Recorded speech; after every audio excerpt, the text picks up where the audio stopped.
Hello and welcome to today's trading live session, which is brought to you by the live trade room. And what we look to do during the session, as many of you know, is we're approaching the US trading session, so we'll have an influx of capital coming into these markets under normal circumstances.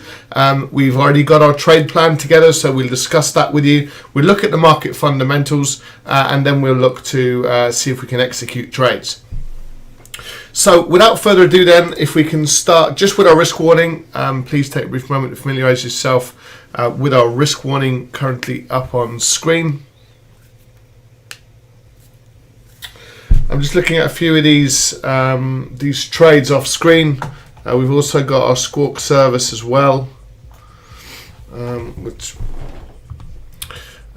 So let's begin then. The first thing we want to do before we go getting into some trades is let's conduct a review of market moving news. So with this in mind, we can get all their information from FOREX Factory.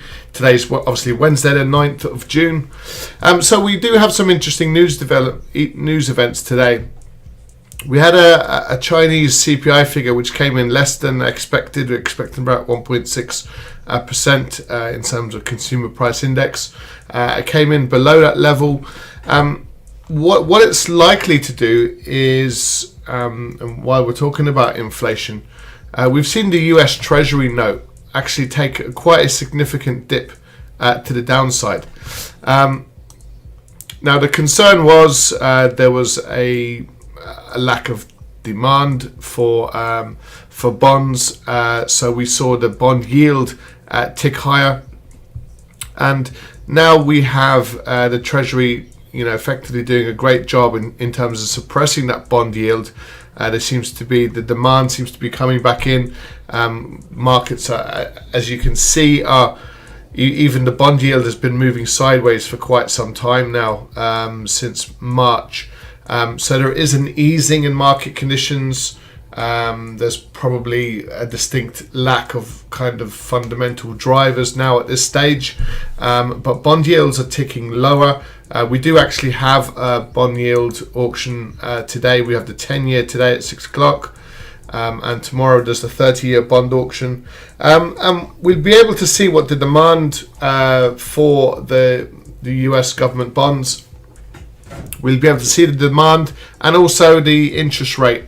Last time it looks like they were the US government were going to be paying a little bit more for the cash, with figures down at 1.5 versus 1.68 previously. That's obviously good news for the Treasury. They can borrow money at a cheaper rate from the financial markets.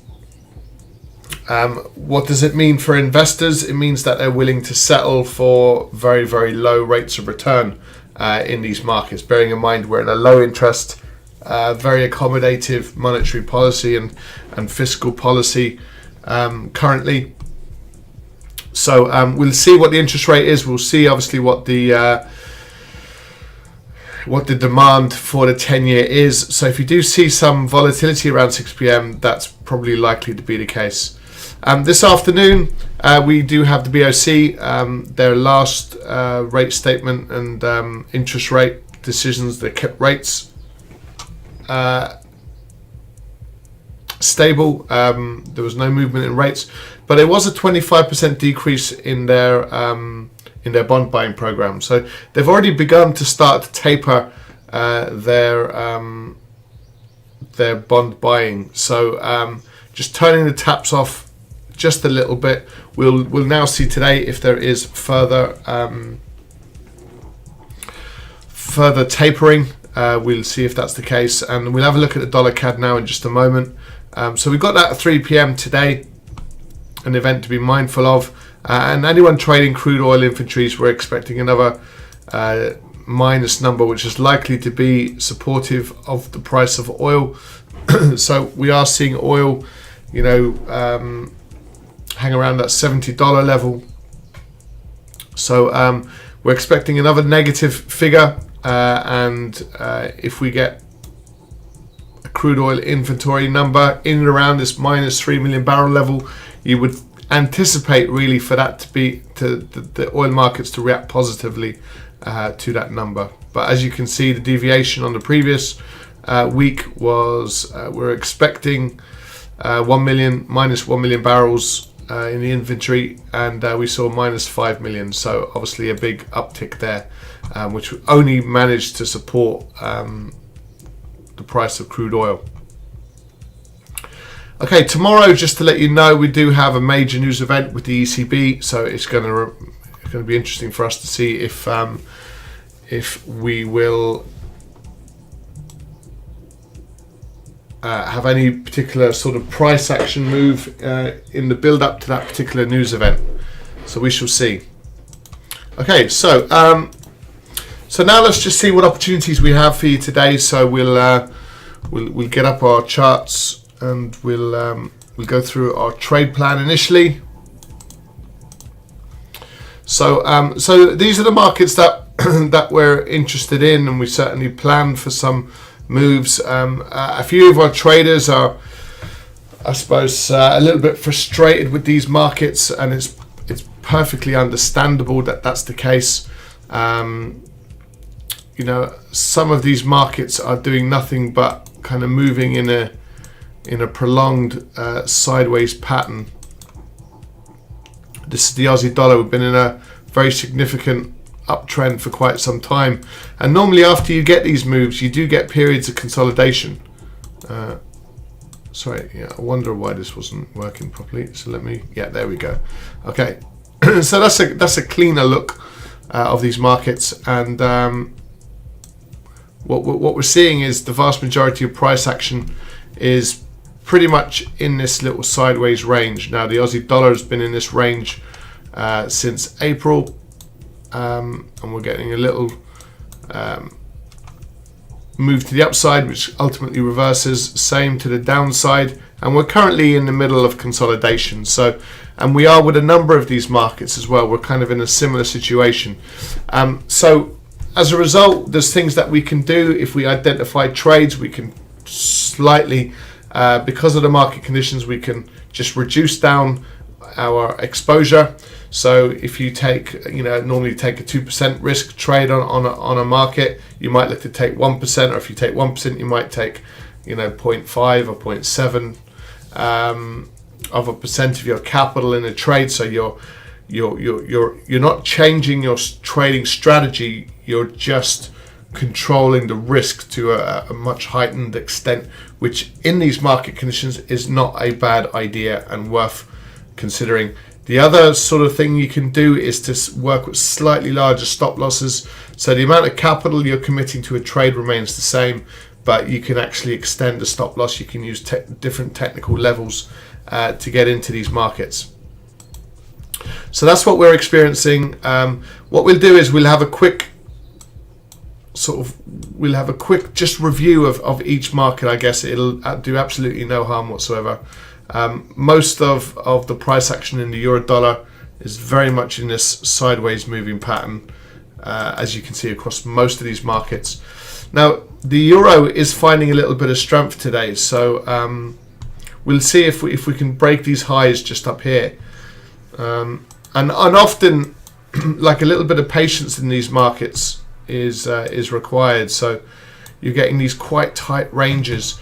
They're not bad for those that look to sell the highs or buy the lows, and those that are looking for, looking to scalp these markets. You can get in and out of these trades, make a few pips, and adopt that type of approach. I suppose this is where knowing what type of trader you are comes in quite handy, because what we like is breakout of these areas. Because of what goes on at those breakout points where the psychology of the market shifts. And again, we want to put it into context. We're in okay, we had a long period of sort of pullback price action, but now we're in this little uptrend, and markets don't move in a linear fashion. They, of course, they take all sorts of up and down type moves. What we can often see around these times is strong levels of consolidation before we see the next move to the upside and to the downside, and that's kind of a period we're going through right now. It's just pure consolidation. Of course, you can choose to trade consolidation. We choose not to. We're interested in the breakout. So every time we get close to these levels, we're watching carefully to see if because we don't have any major. We don't really mind whether prices break higher, whether they break lower. We're just wanting prices to break these levels, and we're not really seeing it just yet. So for us, trading like a market like this is quite straightforward and quite easy. And don't forget, at any given time, when you're trading any particular market, you can buy, sell, or do nothing. And in a situation like this, with these market conditions for the pound dollar, we're looking to do nothing. We're actively looking to do nothing, if that makes sense. That will change if prices get up to these highs or get down to these lows. But right now, we're just in this very sort of this is a sideways moving market that's just plodding along, and we've been in this little sideways moving pattern now for quite some time. Like I said, the good news is all trends start from consolidation. So if you identify the consolidation, what we're likely to do is to get an explosive move either to the upside or to the downside at some point. We could probably sort of go through each of these in a little bit more detail, but we're actually anticipating this market to actually pull back off the highs and then take the next leg to the upside. So we'd be in this little sort of mini uptrend, so to speak. So that's what we're looking for in this market. Not really getting that opportunity yet. So last night we were talking a little bit about the potential for some dollar strength creeping in, and today we've started to see the opposite, which is further dollar weakness across most of these markets. We're in the dollar CAD to the downside. So yesterday we saw a significant move higher. We were interested to see if we get follow through to the upside in this market, and the answer is no. So we've reversed back again. But here is your strong periods of consolidation. And again, we don't mind if it breaks higher, or we don't mind if it breaks lower. The previous price action is to the downside, so if we had a choice out of buying and selling, it'd be looking to get the next leg to the downside, but there's still viable trades to the upside as well. We're in the sideways moving pattern, really. That's the bottom line. We do like this market to the downside. We've moved lower last week. We pulled back, kind of in line with this little bit of price action, and we're looking for the next leg to the downside. That would certainly be, again, in keeping with this little mini trend. But we are working quite hard for this trade. It's not sort of jumping out at us, and that's always another thing to just consider. Just familiarize yourself with the ATR. It's a 20 period ATR in this market, and all this means is how volatile is this market, and the reality is it's not very volatile at all, and you can see that by that's the nature of sideways moving markets. So the volatility is coming right out of this trade. So we're currently at 57 pip range between the highs and lows. We peaked here around 74, so we're seeing close to like a 40% reduction of these highs in May, and we were previously back up with these levels.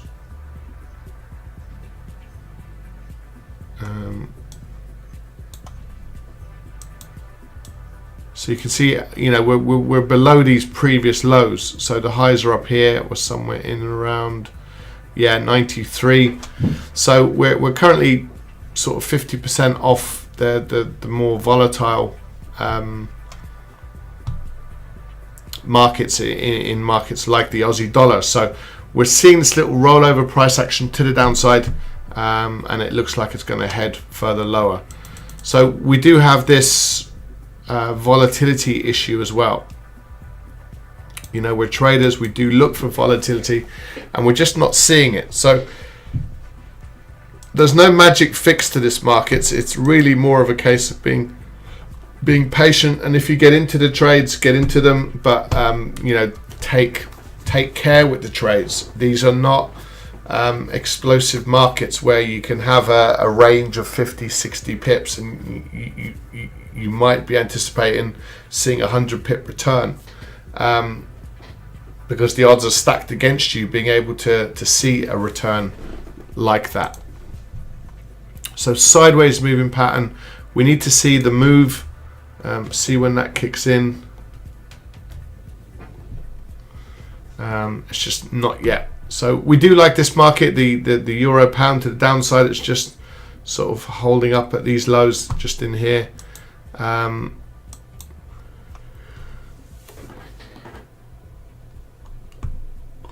The pound yen, the momentum's to the upside. We're currently just pulling back. It's not quite a structural failure to the downside because we've rejected the lows on 2 occasions.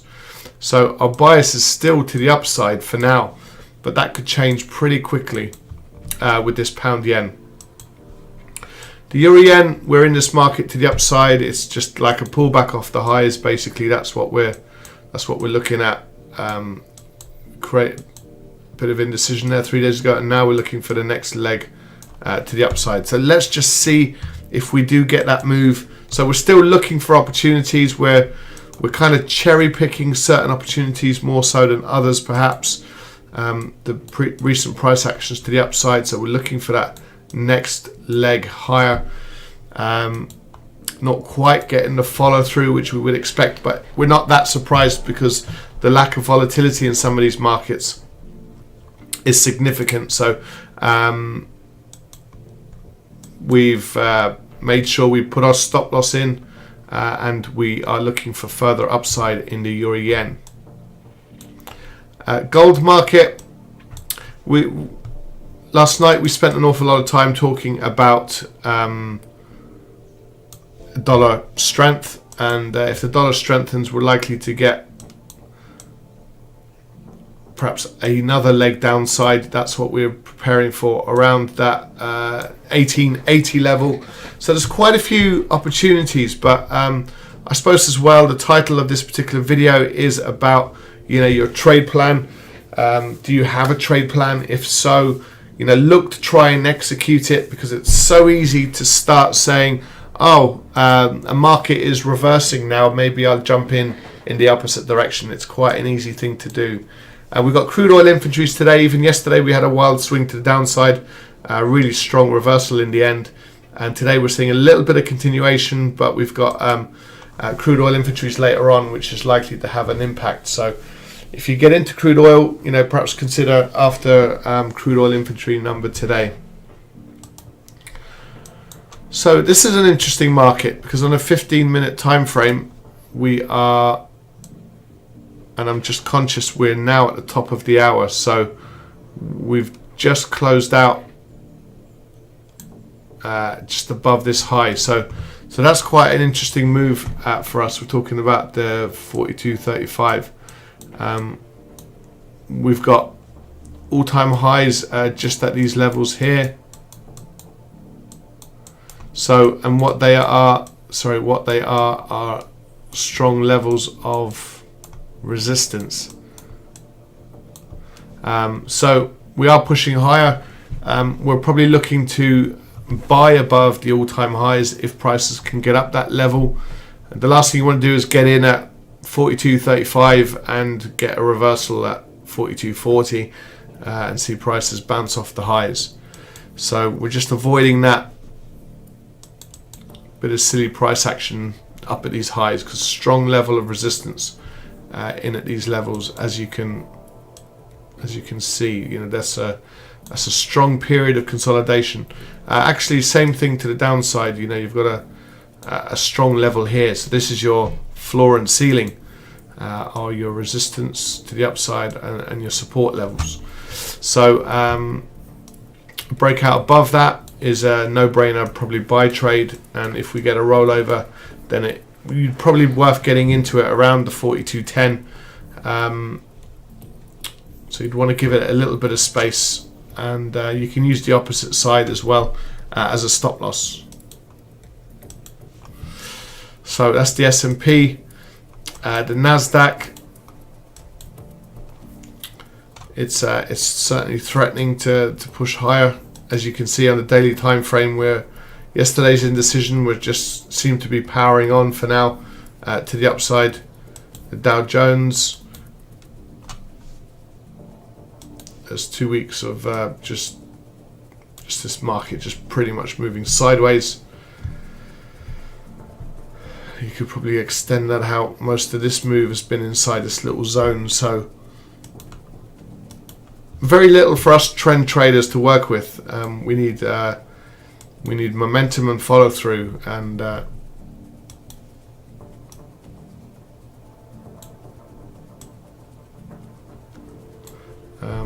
right now we're just not really benefiting from even this move in here. This little buy trade has kind of reversed off the highs, so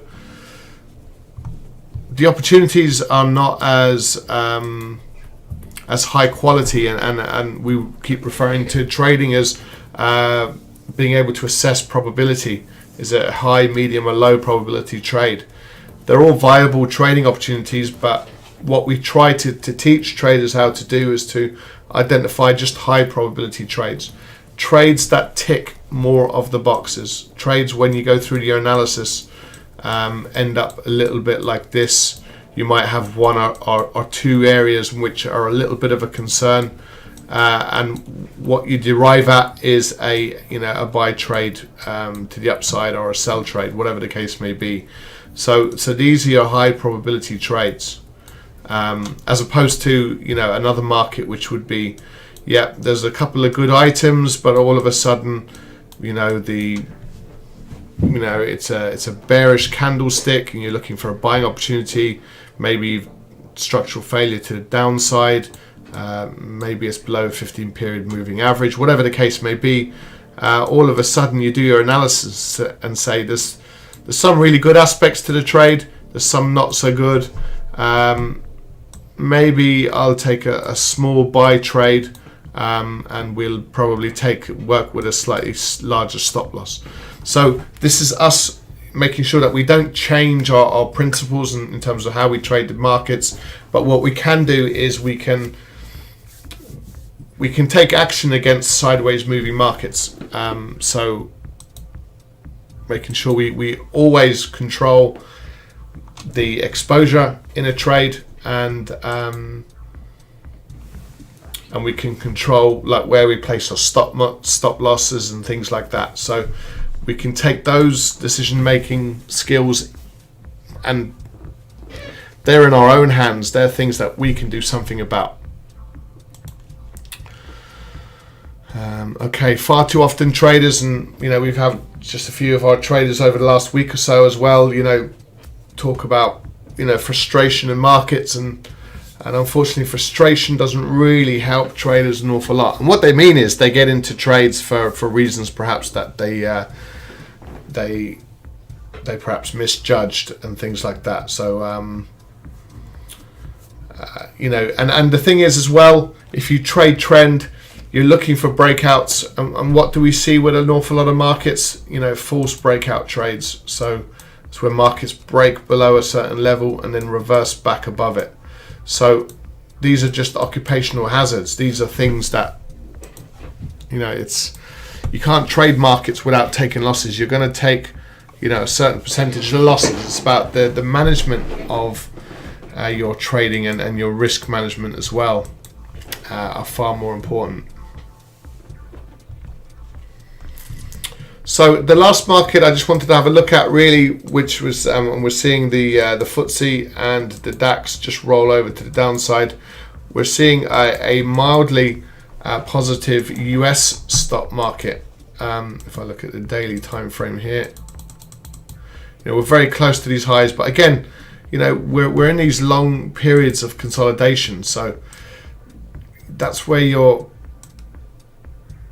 frustrations are coming from.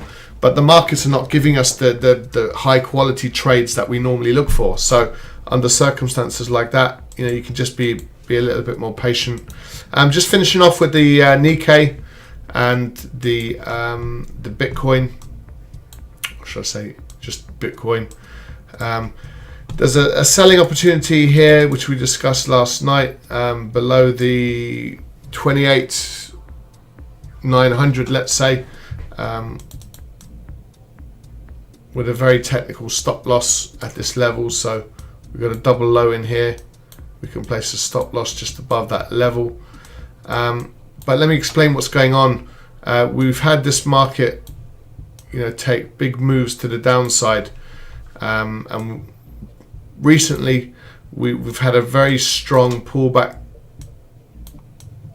to these highs, and we attempt to make a new low and that fails, and now we are looking for that next leg to the downside. This level in here is a sort of a medium probability trade, but it is trade number one, just in at the 28,939 level. But the high probability trade to the downside is actually below the 28,581 level. That's when you can expect a really strong move further to the downside, and this is effectively trade 2, which is a slightly higher probability. And if you get an explosive move and you get a strong pullback to these previous levels, then you can have your pullback trade number 3 out of a market like this. So so we're getting the initial move, we're getting a mixed picture across these markets. Some of them are just in these sort of periods of consolidation or sideways moving markets.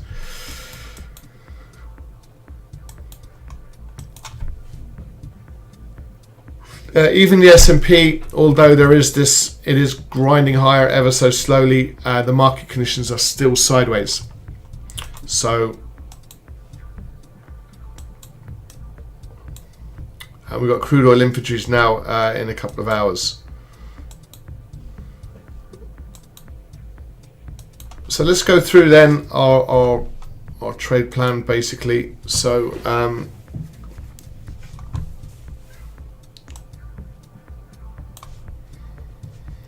right, so up top we had the euro dollar. So we do like this, and potentially above 122.00. It could be a decent buying opportunity. We decided to get into the euro yen instead of the dollar yen.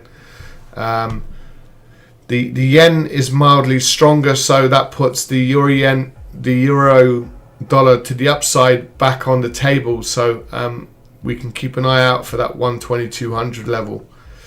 Dollar yen, it's just rolling back over to the downside.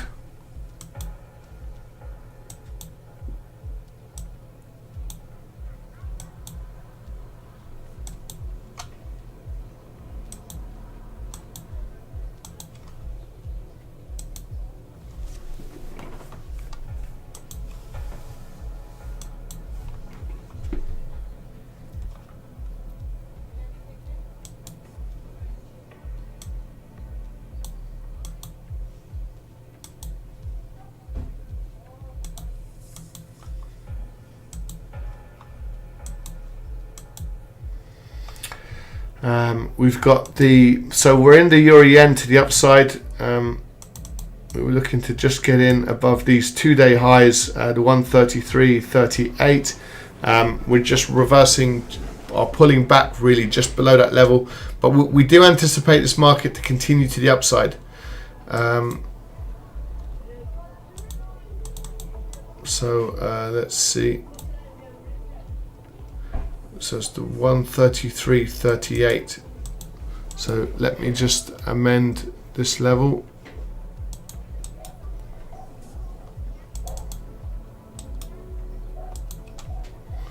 133.38.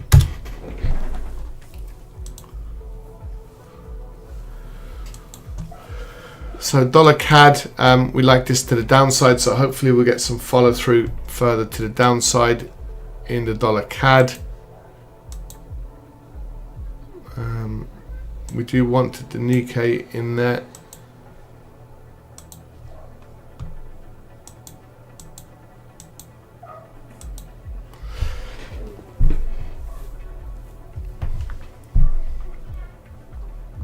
So what we had been previously looking for is some selling to creep into these markets and look for some dollar strength.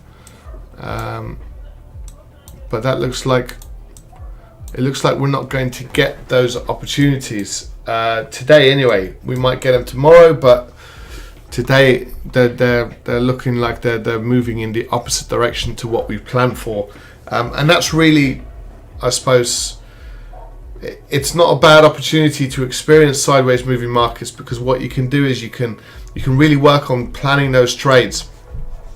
And what we mean by your ability to plan a trade is that as the market unfolds, you're kind of ready and prepared to pull the trigger.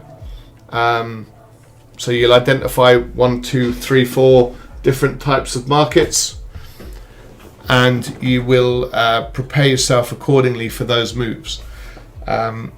If you're designing a trade plan where you're doing your analysis, you fundamental, technical, and Germany Scholz here sees inflation as a temporary issue.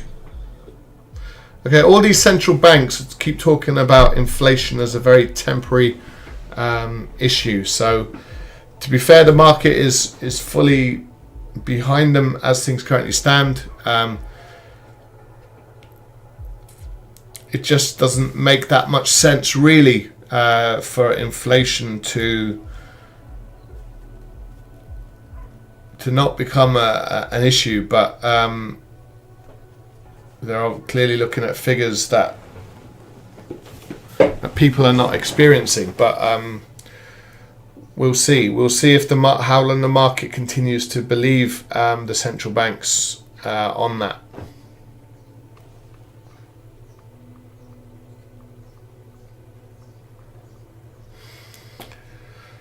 Okay. So the dollar's pretty much facing the other way.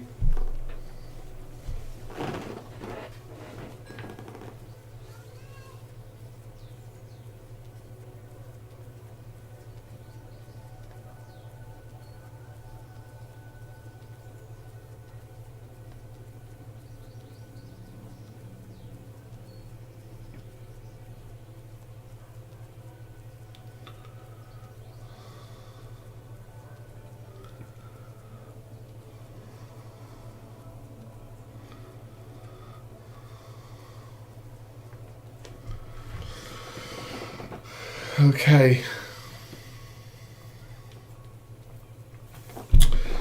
So these are the markets that we're looking at. The euro dollar, actually our plan was to the downside, the dollar yen to the upside. So again, it's another day of kind of reversal signals. The Aussie dollar to the downside, and that's reversing also. The euro yen to the upside above that 133.38 level. We broke above there earlier and kind of just softened just a little bit. And the dollar CAD, we're currently in this market to the downside. Yesterday and the day before, really, we had some marginally more bullish price action really to have to contend with, but that's why we work with technical stop losses. So we're hopeful that we're likely to stay in the trade for as long as we can. And give it time to actually make that move to the downside. Plus, the oil markets are pushing higher nicely, so the Canadian dollar benefits from a higher price, so in terms of strength in the currency markets. So we do have the correlations in place for the dollar CAD trade. And then the Nikkei below the 29,935 level. which is just in at this low here. So we've had a little bit of a move, but like I was saying just a moment ago, this is a double top M formation, and there's your higher probability sell trade. So we're a little bit off that, but not too far. Might get an explosive move. There is a short-term opportunity down to these levels. If you did want to have a look at that, you could do.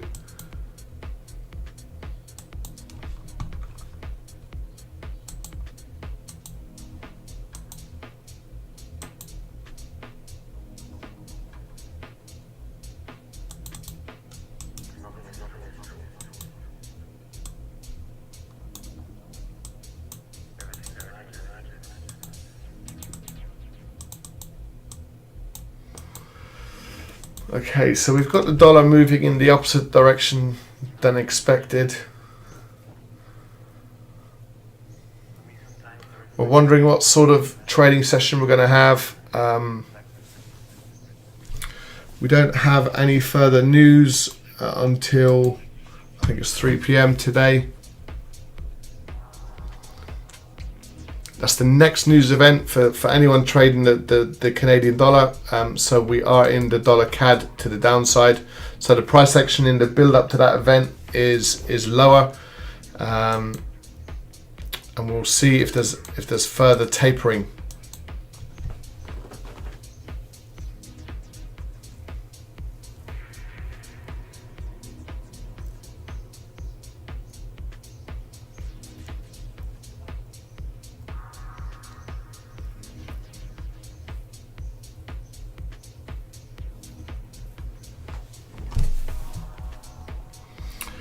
So there's our buy trade to the upside.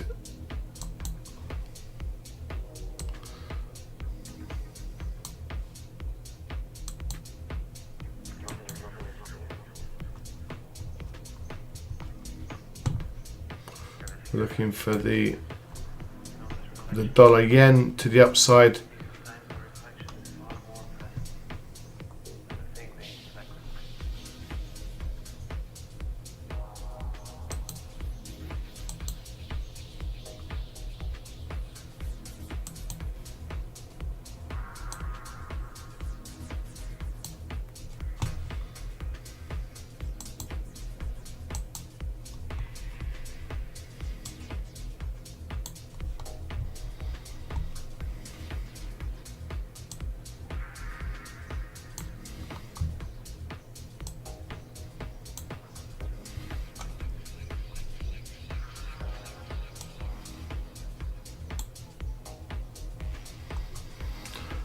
So these are the directions in which we're looking for these markets to move, and you can see that the dollar in our trade plan is moving the opposite direction to what we're planning for. So what that means is we can exercise a little bit of patience, really, I guess.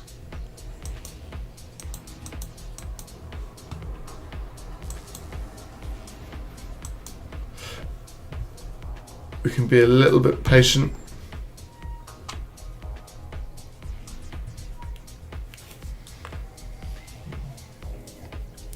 So the bottom three are moving in a direction in which we would anticipate. The top three are moving currently in the opposite direction. So of course the focus probably should be the euro yen, the dollar CAD, where the CAD is strengthening against the dollar. And this last week was very much a hedge trade. So we were looking at trades last week with dollar strength, and we're offsetting it with Canadian dollar, the dollar CAD sell trade. So it was kind of a hedge, and we got stopped out of the dollar strength trade, and now the dollar is beginning to weaken. So hopefully we'll be able to benefit off this trade. That's the idea.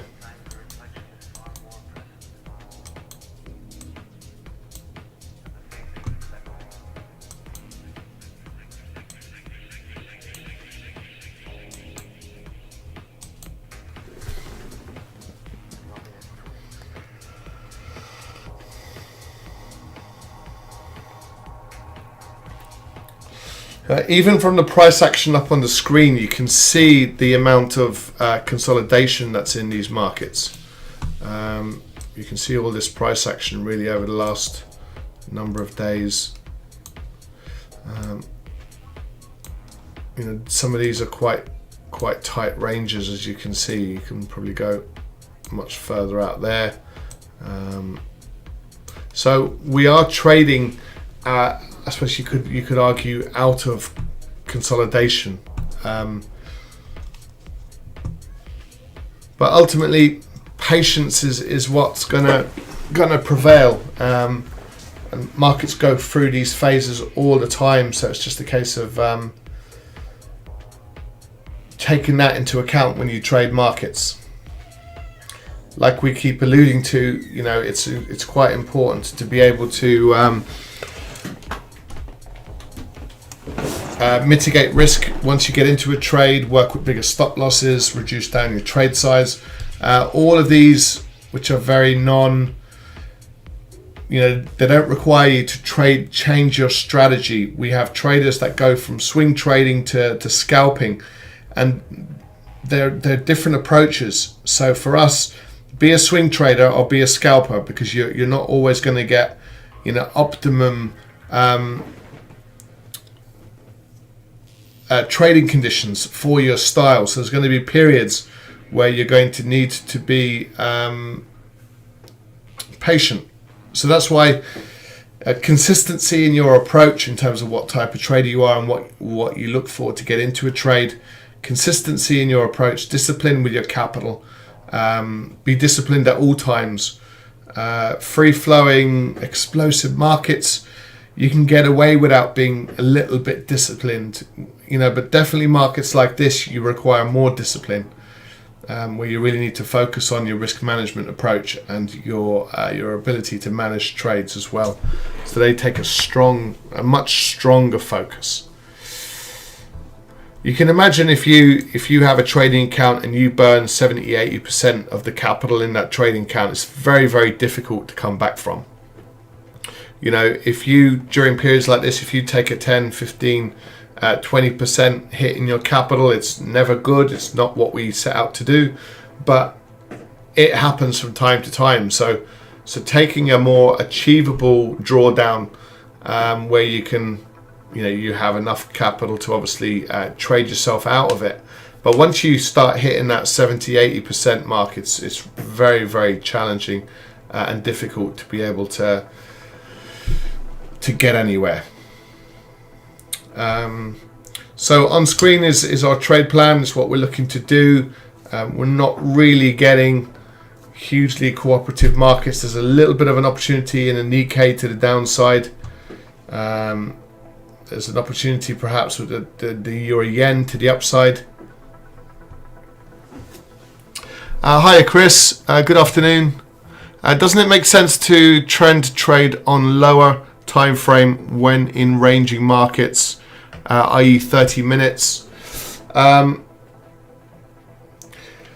There's a contradiction in what you're saying, because obviously the bigger time frames are far more important. Yes, you can get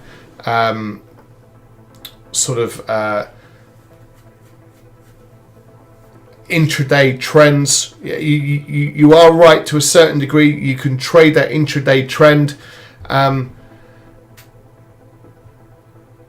but it's a piece here from the Wall Street Journal on the board looking into it. China's top economic planners have put the brakes on attempts by environmental officials to reduce carbon emissions, as driving growth takes priority over meeting climate targets for now, according to people familiar with the matter. We have put this full piece on the board from the Wall Street Journal, titled China's Economic Officials Temper Climate Efforts, Putting Growth Ahead of Climate Targets. Okay, I'll just turn off the squawk there for a second. I suppose to answer your question as succinctly as possible, it kind of depends on the range of the consolidation. So if it's a 400 or 500 pip range, then that's a different situation. You might be able to take, some swing trades from low to high. If you're consolidating within like a 50 or 60 or 100 pip range, it then becomes very, very challenging. First of all, you won't it's going to be quite difficult to be able to identify a trend inside that. Like there's a really good example that we were talking about earlier. It was the pound dollar. So like this market is in a very, very tight range in this. So what you're doing is on the much smaller time frames, we've got a range of 142.17 to, let's say, 141. So there's about 120 pip range in this market. So I suppose looking for not so much a trend, but a bit of a swing trade from low to high is probably what you could achieve in a market like this. So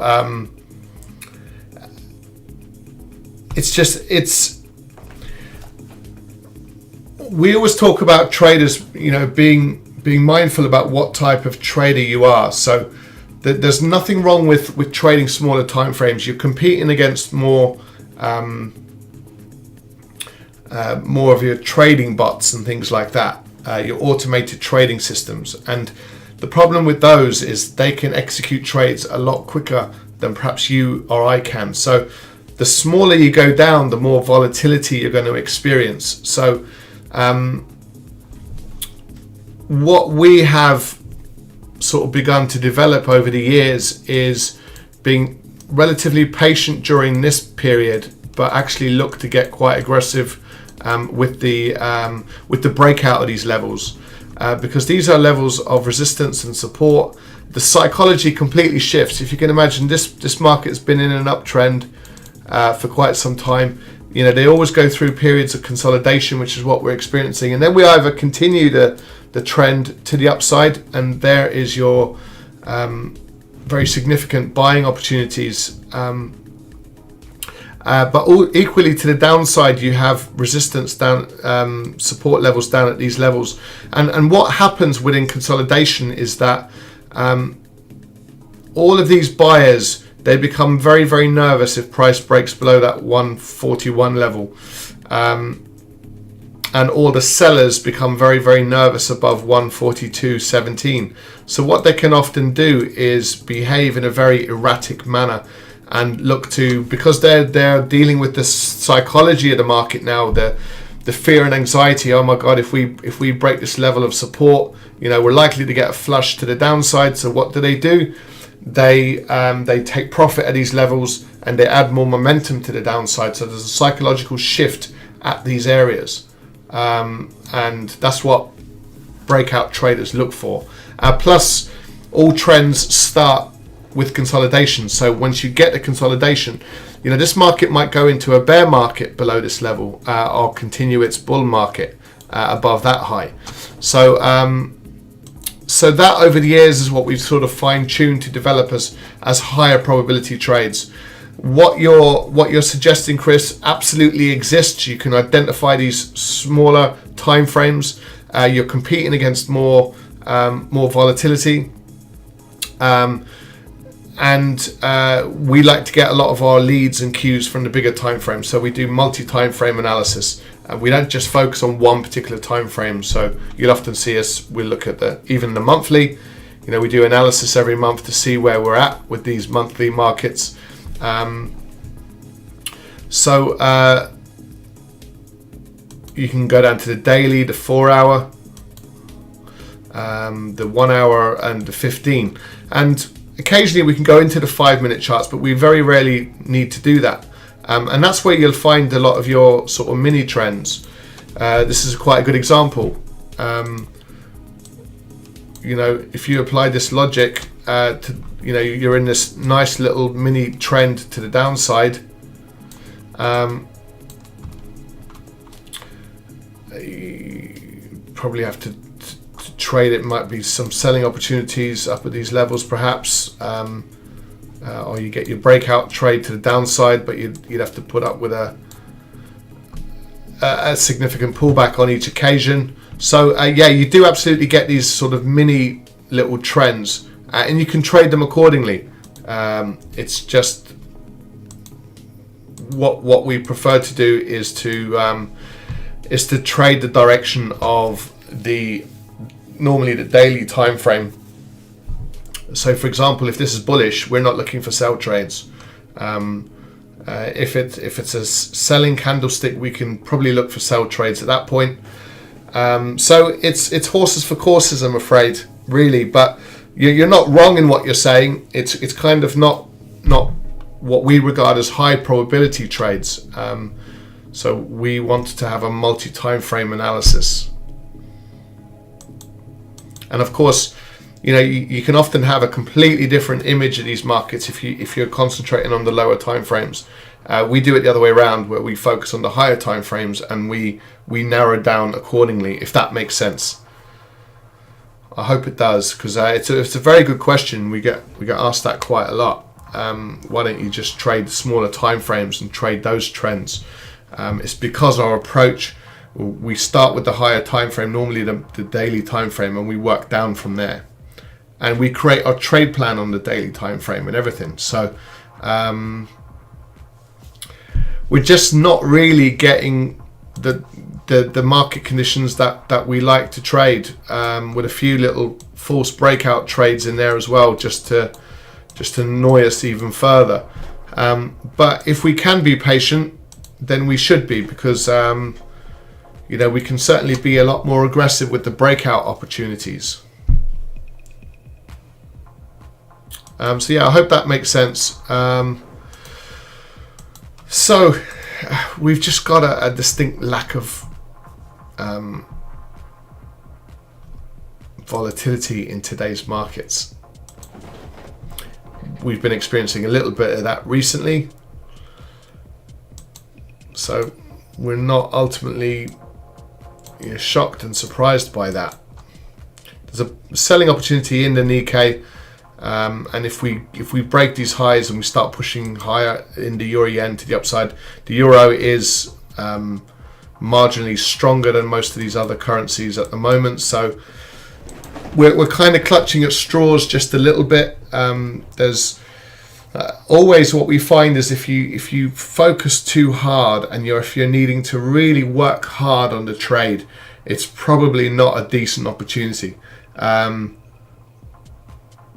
So what we want is the trades to jump out of the screen at us and say, this is a no-brainer trade, come and trade me. Those are the ones that we like to trade. We haven't had those for a few weeks now, just because of the nature of these markets.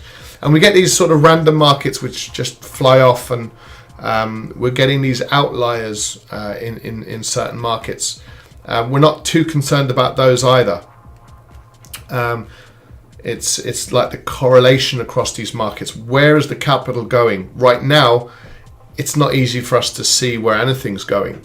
We're not seeing it come out of risk and go into safe havens. We're not seeing it come out of safe havens and go into even cryptocurrencies right now. We're not seeing where the capital is going. And normally that just means for us to be a little bit patient right now. Not be too aggressive. It's going to be very easy to be getting in and out of multiple trades with markets that are not really doing much. So look, on that note, there's our trade plan currently up on screen. Let's see when these markets decide to move. We've got the BOC, the Bank of Canada at 3 o'clock. We've got crude oil inventories at, I think, 3:30. And then we've also got the 10-year Treasury note bond auction at 6 p.m. So there's a couple of events which may move markets, inject a bit of volatility, and we discussed how some of the volatility is kind of falling off a little bit of a cliff. If you just take, the average range in a market like the Aussie dollar, we're up at decent levels. Now we're taking a very significant hit in terms of volatility. So everything is falling into place actually for us to be a little bit more patient in these markets and not be, super aggressive. So that's the nature of trading sometimes. It's that caution first really approach right now. Not ideal, not great. We'd love to be a bit more active, but we don't have many fundamental drivers as well. That's the other thing. What's driving these markets at the moment? Well, the 10-year note is, the bond yields are dropping. There seems to be now this sort of drive towards bonds again to just keep money safe. There's cash coming out, and it may very well end up going into the bond market, which will push yields lower even further. The vaccine rollout is fine from what we understand. Economies are beginning to reopen, so everything is just ticking along. There's nothing major that we can sort of point at and say, oh, this is a major concern for these markets, or this is a really good development for these markets, and we might see price move accordingly. It just seems like there's a bit of calm, a bit of a pause in these markets. You know, the dollar CAD is another good example. You know, this is like 6 weeks of sideways moving price action. So let's wait for the next leg to the downside or to the upside, and then we can be a little bit more active. All right, then, guys. So listen, instead of just watching markets that are not doing anything, I'll let you guys go. Thanks very much for joining us.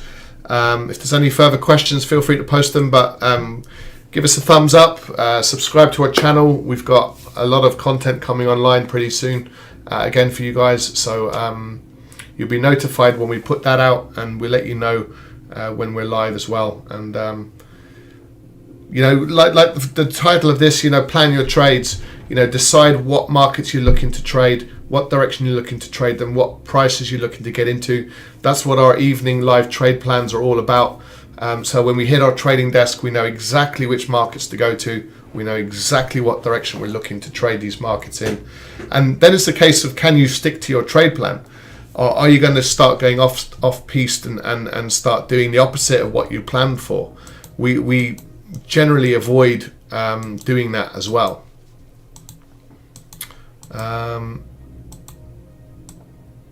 So plan your trades and then trade your plan, execute your plan, which is why really our focus is on the Euro Yen to the upside, the dollar CAD to the downside, and the Nikkei to the downside as well.